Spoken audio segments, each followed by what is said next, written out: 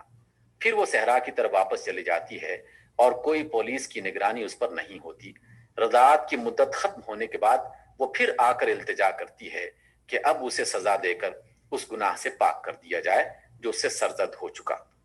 چنانچہ اسے سنسار کر دیا جاتا ہے، اور جب وہ مر جاتی ہے تو اس کے لیے دعائے رحمت کی جاتی ہے۔ اور جب ایک شخص کی زبان سے اس کے حق میں اتفاقاً یہ کلمہ نکل جاتا ہے کہ کیسی بے حیا عورت تھی، تو جواب میں فرمایا جاتا ہے کہ خدا کی قسم، اس نے ایسی توبہ کی ہے کہ اگر ناجائز محصول لینے والا بھی ایسی توبہ کرتا تو بخش دیا جاتا۔ یہ تو اس سوسائٹی کے افراد کا حال تھا، اور اس سوسائٹی کا حال یہ تھا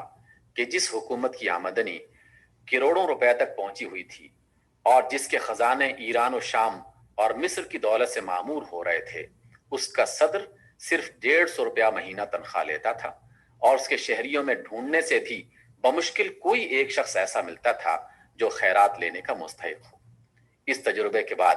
اگر کسی شخص کو یہ اطمینان حاصل نہ ہو کہ انبیاء نے نظام کائنات کی حقیقت اور اس میں انسان کی حیثیت کے متعلق جو نظریہ پیش کیا ہے وہ حق ہے،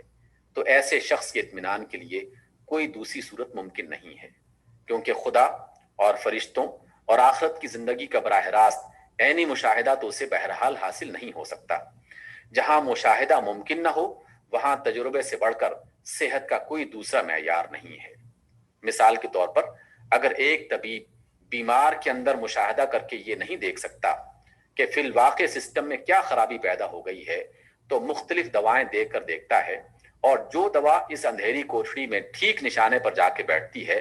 اس کا مرض کو دور کر دینا ہی اس بات پر قطعی دلیل ہوتا ہے کہ سسٹم میں فی الواقع جو خرابی تھی یہ دوا اس کے عین مطابق تھی۔ اسی طرح جب انسانی زندگی کی کل کسی دوسرے نظریے سے درست نہیں ہوتی اور صرف انبیاء کے نظریے ہی سے درست ہوتی ہے، تو یہ بھی اس بات کی دلیل ہے کہ یہ نظریہ حقیقت کے مطابق ہے۔ فی الواقع یہ کائنات اللہ کی سلطنت ہے، اور واقعی اس زندگی کے بعد ایک زندگی ہے جس میں انسان کو اپنے کارنامہ حیات دنیاوی کا حساب دینا ہے۔